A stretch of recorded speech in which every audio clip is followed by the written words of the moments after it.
My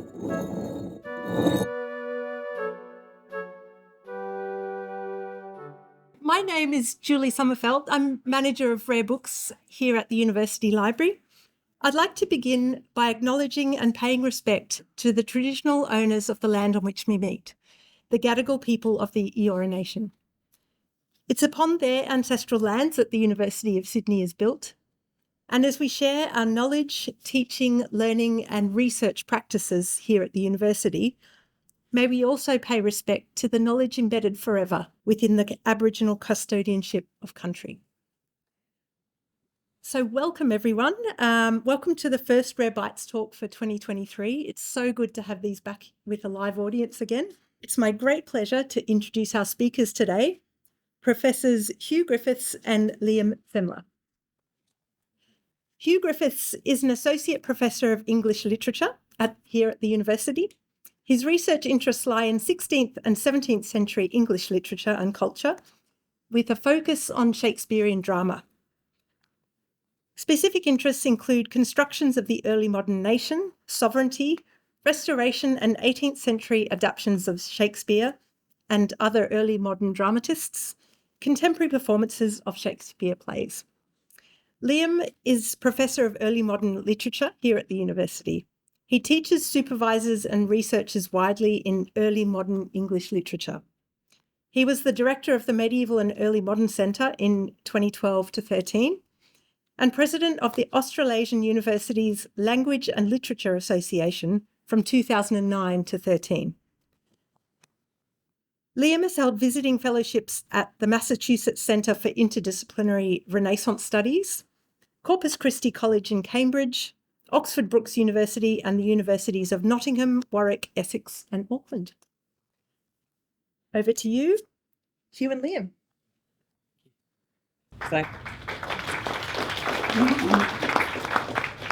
Well, thanks, Julie, and thanks to all the library staff for hosting us this afternoon.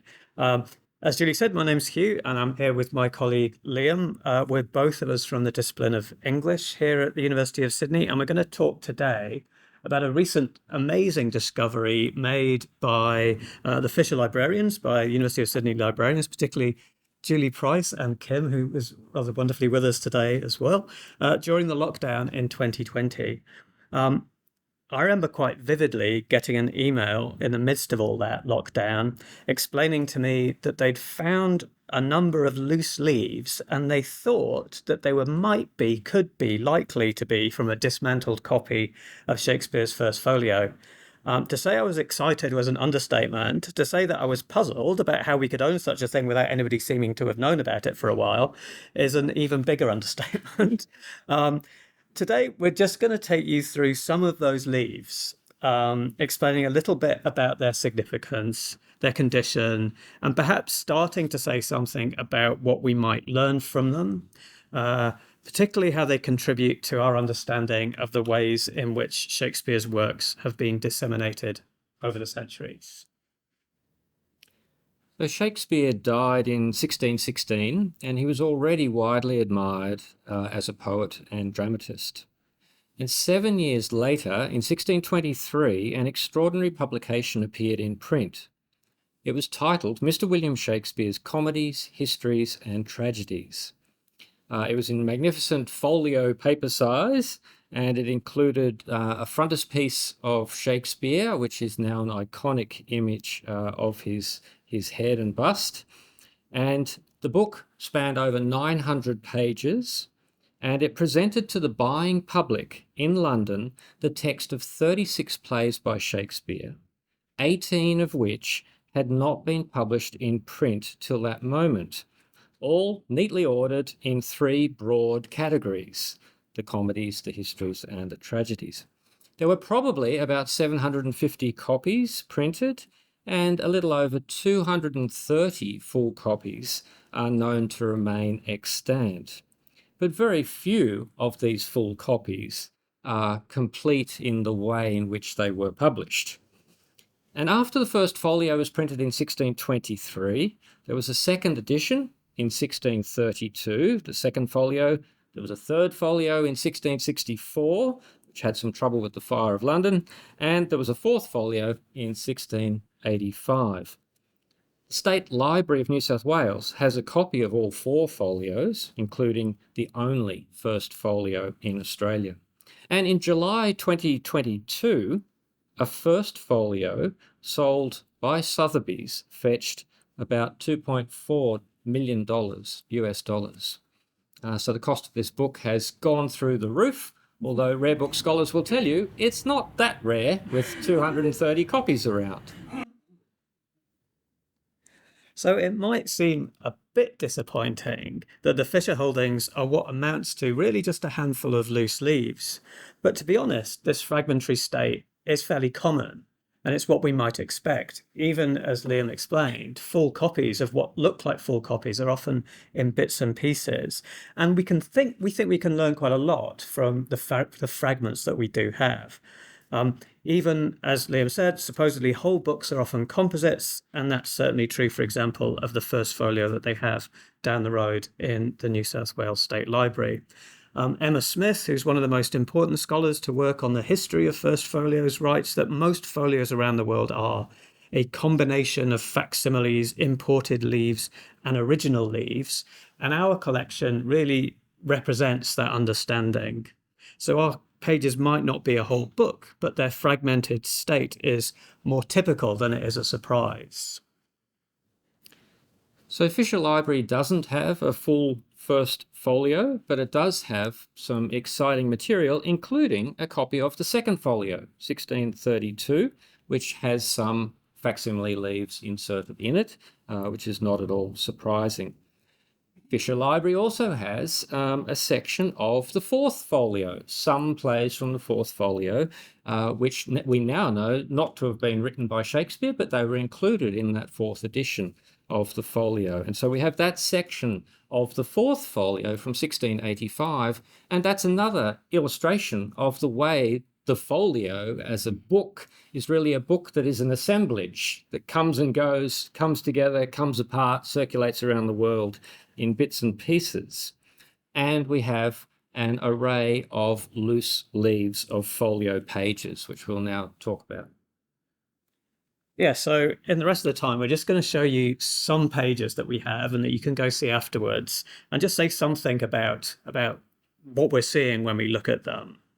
And the first one that I want to look at with you is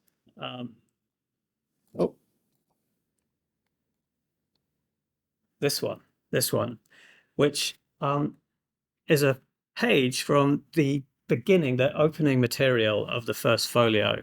And it's, as you can see, it's a poem. It's a poem written by Ben Jonson called To the Reader, as you can see. And it's a recognized part of the prefatory material for the folio. It's a dedicatory poem from his colleague and rival, Ben Jonson, and it encourages the reader to move away from the portrait, which usually flanks it, but which we don't have, and into the book itself. But when Liam and I first looked at this in the dimmed lights of the Rare Books room in Fisher just over the way, we had some questions about it. Well, actually, we kind of flipped past it initially, thinking, oh, we might expect to see that, and we don't really care. And then we went back to it and looked at it, and we thought, hang on, this looks slightly odd. And what we've discovered, and what you can see if you look closely, not too closely, when you go over and have a look at them, is that this actually isn't a first folio page at all. It's a hand-drawn facsimile. There's a possibility that this, and a likelihood, we think, that this is a hand-produced facsimile by a famous facsimilist called John Harris, who was working in the early 19th century. And if you go to the New South Wales State Library and look at their first folio copy, the exact page, the equivalent page, is also a facsimile produced by John Harris. Now, you might think that one way to describe that is a fake or a forgery, but that's not really what it is. It's a facsimile, and the attempt really is to kind of repair a broken book at some point. The folio should have this page. It doesn't, so you employ John Harris to provide one for you. If you look closely, it actually looks like printed text, but if you look really closely, you can see that it's quite uneven, actually, and it's done by brushwork. Now, one of the pages that we have is from the first folio. It's the opening page of the plays proper in the folio, the opening page of The Tempest. It's the first play in the folio, even though it's the last play to have been written by Shakespeare that is in the folio. What's interesting about this page, apart from the obvious torn corner and the smudged ink marks, marks of a busy life, possibly a signature of some sort at the top, it's hard to read, is a couple of very small details that tell us something quite interesting. They tell us, we think, where in the print run our page came. So Liam said 750 copies, but that obviously takes place over time. And during that time, people can make mistakes, change the form that they're being printed off, and make slight changes. So I've got a version next to our version. So our version is the one on your left. And the one on the right is just from a standard facsimile. It's from the Folger, a Folger library copy.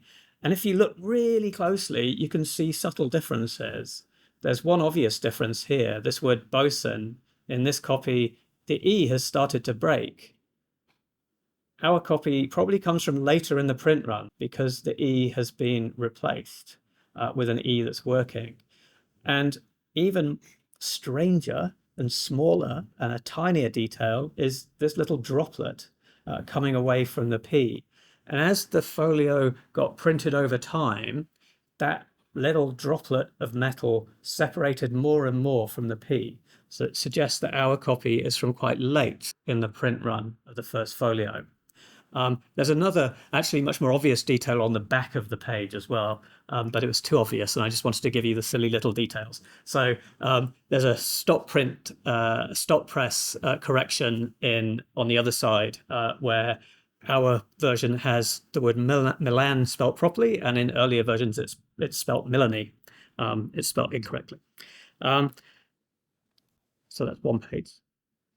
The other page I wanted to look at with you is my favorite one from the collection that we have, saving the best to last from me. This is both sides of the same sheet. What we can see is that a big chunk has been taken out right about here. In complete versions, you would see a really fancy printed ornament, but at some point that's been torn out or removed or cut out. And then at a later point, maybe at exactly the same point, a repair piece of paper has been inserted, and somebody has written in the text. If you look, you'll see that bit is handwritten as well. They've written in the text onto the repaired piece of paper, making it seem, there's a version that has the printed ornament, making it seem as if the dialogue moves seamlessly, although hardly, from print to repair job. But actually, when we consider the text more closely again, we learn something really interesting. This repair was probably done in the 18th century, and that hangs on the word awry. The original says, the original says away at this point, where our handwritten copy says awry. Now, why is that interesting? Well, it's interesting in that it's only after 1709, in an edition of Shakespeare's plays put together by Nicholas Rowe, that word is ever changed to awry from away. Rowe is probably right because away makes no sense and awry makes sense. So he has kind of repaired it in one way, but the repairers who've done the handwriting here have repaired it incorrectly if what they want to do is produce something that looks like first folio, because the first folio has away at that point. I hope you followed that. So we can talk about this more in a moment, but all this is to say, I suppose, is that the folios are rarely just one thing. They're not just one book, precious as they are, but that they bear traces of history right across them. Yes, so that's a fascinating page then, which has, as it were, 1623 printed text and then post 1709 handwritten text based on another printed edition. There are two other first folio or folio loose leaves that I'll refer to now by way of drawing us to a conclusion here. And they're interesting because they appear in Fisher Library within other books. And this says something about the way we discover these texts and also the way they're marketed. In a book titled Original Leaves original leaves from famous English books. So that's the title of the book, published.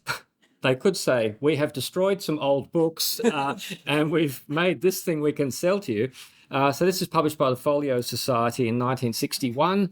I gather they've had a number of editions of these things, and basically these books are a collection of loose pages that have been removed from or bought singly from old texts, including a page from the Bible, a page from Chaucer or Virgil, or in our case, there's always a Shakespeare in there. So Fisher Library has a copy of this Folio Society collection, and within it we have a genuine leaf from Titus Andronicus, which is there. You can see both sides of it, pages 69 to 70, and that's taken from a dismantled second folio of 1632. So that says a lot about the way Shakespeare's folios, first and second, and the subsequent ones, become marketable goods that travel around the world. They have a value in the marketplace, which is quite distinct from their aesthetic value. More fascinating, however, is that when we were looking at the library catalogue to see what other treasures might be lying around while bits of Shakespeare were kind of floating from the ceiling, we discovered that we have a 1910 facsimile of the first folio. And so that's not surprising in itself. And that's the big book over on the table. That's the Methuen 1910 facsimile.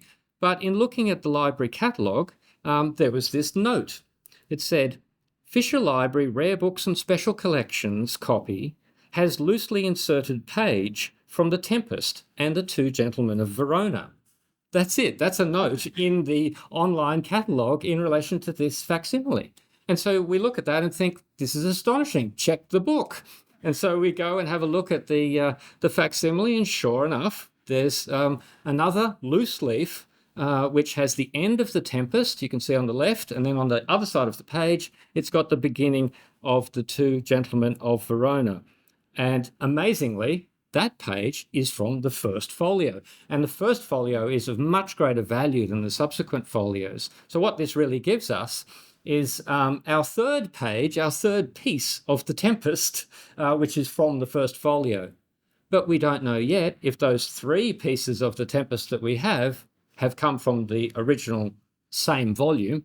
In all likelihood, they wouldn't have, but that will, be borne out through further research. Yeah, thanks, Stuart. And so, just to conclude, I've written here conclusions and future directions, and I've left that bit blank, which is quite fitting, because I think that Liam and I are still working on this, and there are a number of things we can learn. One thing that we've already started to do is use this in classes with our students, so that some of my second year students this week were looking at these in a course we run called Life of Texts, and it's a course about how lively physical books are. And they really gets them thinking about where the value of literature lies. Is it in the words? Is it in the physical object of the book? Is it in its reputation? Is it in its monetary value over time? And it really provides a kind of really material, physical piece of evidence for them to think about those big questions for them as literature students. So that's been quite exciting.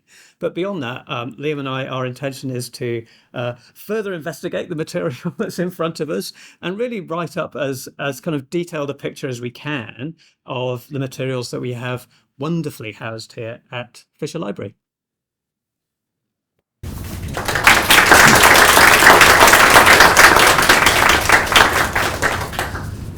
So was Ben Jonson the editor or responsible for the first folio? Did he put it together? No, it was put together by members of Shakespeare's company, and he wasn't one of those, but was obviously asked to provide a dedicatory poem. It's a kind of standard thing to do at the start of an early modern book, is to provide like a whole swathe of dedicatory poems. There are very few actually in this volume, but he was asked to do that. But no, he wasn't responsible. No, it's Hemming and Condell are the two actors from the King's Men Company. And in a way, I suppose the first folio is a collaboration between those two actors who knew Shakespeare and the stationers and publishers, particularly Jaggard. He's the most famous name associated with the folio. Do we have any idea what the provenance is of how these leaves got into the Fisher Library? No clue? No, not yet. No, I mean, yeah, Kim might.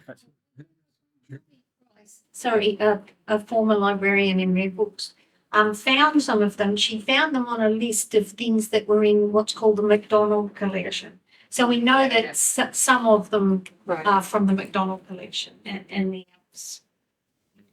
Yeah. I don't know those ones. And how they arrived in the McDonald collection. No, yeah. I don't know that. But yeah. That's true. And an interesting way to think about this is that since around about 1900, when Sidney Lee produced his census of folio copies, he invited libraries around the world. He pursued people who he thought might have folio copies. He had a standard approach to registering details about folios, and he produced a census listing the number of copies that he could find around the world and the details in some sort of standardized way.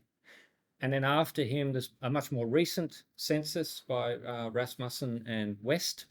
And in those volumes, our loose leaves are not recorded, but you wouldn't necessarily expect that because all around the world there'll be stray fragments of the first folio, and the censuses of the first folio, which give us about 235 copies that are complete but often composite. They also list incomplete copies, and they also list fragments that they know of. You can find the State Library of New South Wales' first folio listed in those censuses. But I suppose the work that Hugh and I are doing will hope to put Fisher Library's examples on the map so that they start to get picked up and recorded as people talk about what's still extant.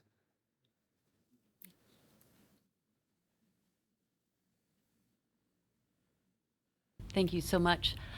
Do we know of cases of people deliberately dismantling folios because they think there'll be like greater market value in selling things off individually? Or do those leaves that end up like in the later compilations, are they just happenstance, like people lying around different collections or libraries? Like how much intentionality is there beyond this dismantling? Do we know?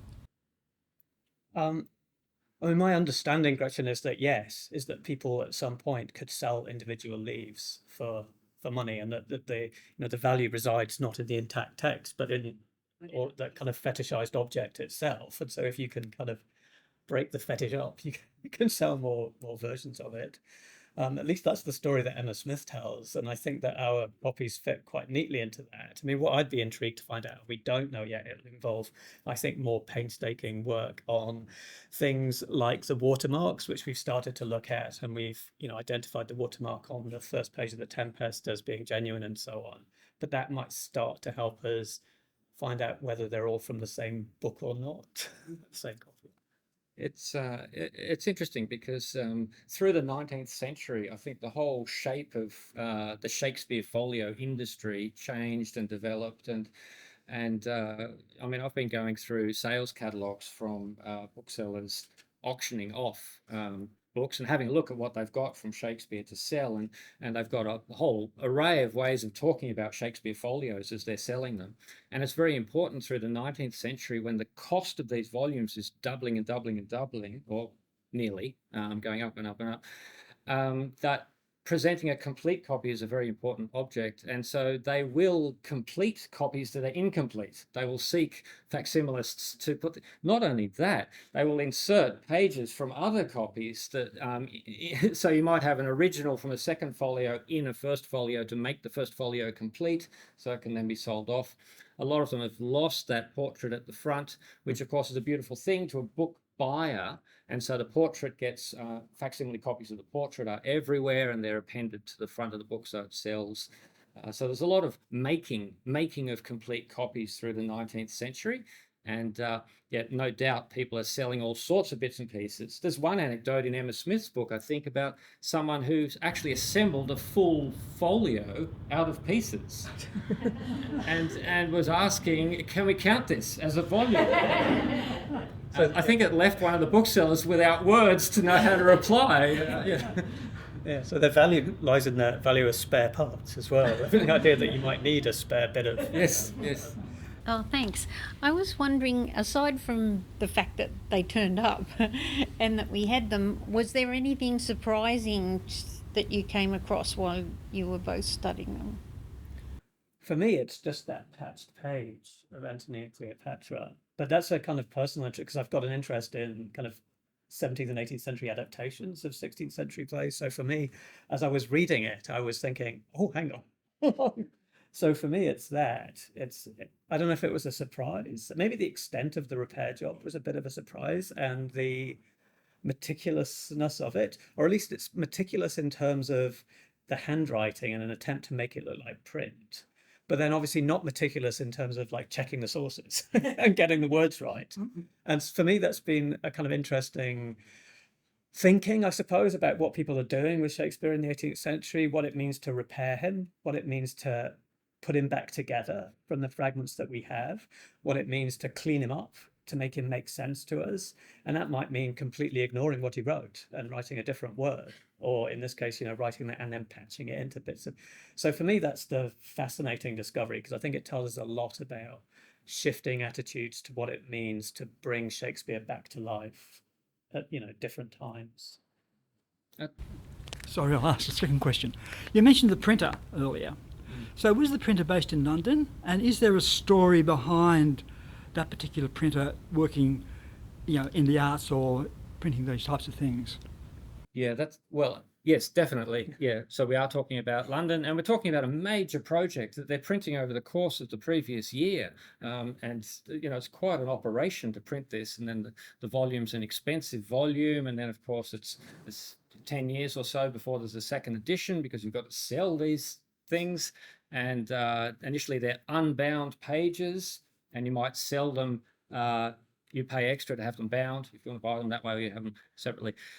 So I'm not across all the detail about the connections and the relevance of the publisher, but definitely, these publishers are connected with publishing plays and publishing literary works at the time. So Emma Smith's book, again, deals very well with those who are backing this project and who's involved. And it's quite a complex operation until then suddenly we see this book appear in 1623. Yeah, and it's good to see those little changes in the printing process, I think, because it alerts us to the ways in which this is a collaborative effort. It is something where you can print a page and you see a mistake and it gets changed. And who's making those changes? Is it the author? Well, probably not. It's probably the printer in the room with his staff trying to work out what letter needs to be there, making a mistake, perhaps correcting that mistake, and so on. So looking at those changes, for me, tells a really good story, particularly when we were looking at with our students this week, of printing being a thing that happens across time, because we often think of the printed book as something that stops Shakespeare for all time, and it's a kind of object. But actually, right at the start of it, it's a really complex and collaborative process. Yeah. Okay. Yeah. So the question is, who's buying the original? Right. Who's buying the original 1623 volume? I think we only have a few stories where we can trace back provenance quite well back to original owners, and often these are people who are well funded, connected to the aristocracy, they've got money, and maybe more relevant would be the fact that they're buying other books. They're buying lots of books, they're interested in books, and they're building collections. Yeah, but I think the evidence is fragmentary and piecemeal, and we'd love to know more about early owners. But really, I think it's only as the centuries go on that we get increased detail about owners, and also which auctioneers are selling and then who's buying. It's quite a fragmentary record. But those sorts of details are the details that get captured in the various censuses that people are doing of these works to try to bring together all the information that we have. And the kind of fragmentary nature of that information and our kind of lack of understanding, and your question even, like, who the hell would buy this, is perhaps to do with the novelty of the book itself. So this was only the second time that a kind of extant English, or actually only just died, but a kind of recent English playwright had their works collected together in a big prestigious volume. The other one being Ben Jonson a few years earlier, whilst he was still alive, and he was behind, promotion of his own works in that way. So it's actually an unusual object. So your question is right. I feel, yes, they probably didn't know quite what the market was, but producing it in the way they have in this kind of very big, prestigious volume. The Jonson in particular looks like a volume aimed at looking a bit like the collected works of a classical author. and it's an attempt to imitate that. But yeah, they probably didn't know the market themselves. Yeah. I might add a footnote to that as well, which is that the volume, you help the volume sell by having the maximum number of plays that have not been printed before. And so, that's a great benefit for us nowadays, that the editors who are putting it together are seeking out as many plays as they can to bring together into this first folio. And they're buying the rights, which complicates matters because the rights are owned by various people at the time. And they're also, half the plays are printed already in quarto, a smaller volume. So if you were a book collector and you already had a lot of the quartos, why would you shell out a lot of money to get the folio? It would be for the new plays that you haven't seen before. And so they need to make up a substantial proportion of the volume. May I ask a process question about your proposed study? It seems to me from the examples you've shown us that what you've uncovered would be incredibly fascinating and fruitful for someone who specialises in facsimile processes. So are you going to be sort of doing that aspect of the work yourself and then putting it out in the world and waiting for them to come to you, or are you reaching out to people who specialise in those particular processes? Well, I think the best process here, and this would be a scholarly process the world over, would be that we get our ideas into some sort of shape ourselves and start drafting things and think about the way we want to structure our argument and approach to these.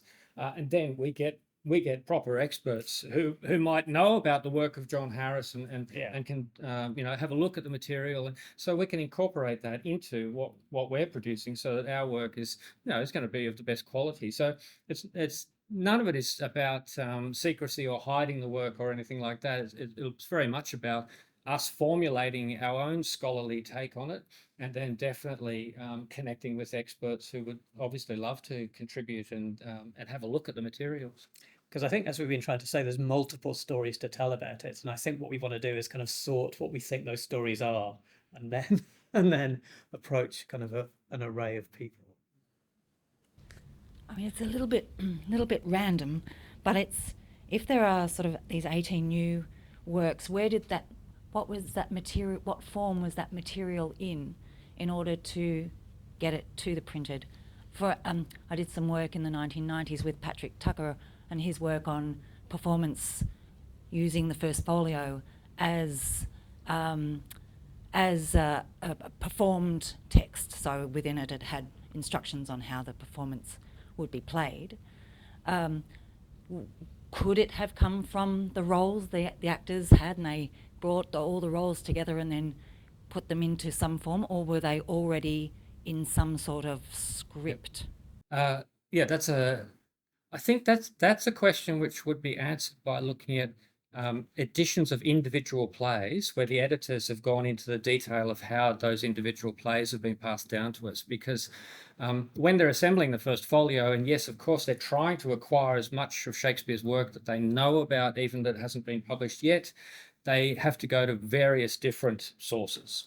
And so a lot of those we probably don't know, but we can speculate about whether there might be theatre or prompt copies that are with acting companies. They can use those, or they might be in the possession of some stationer who hasn't published it yet, or, there's probably a range of different places they would get them from.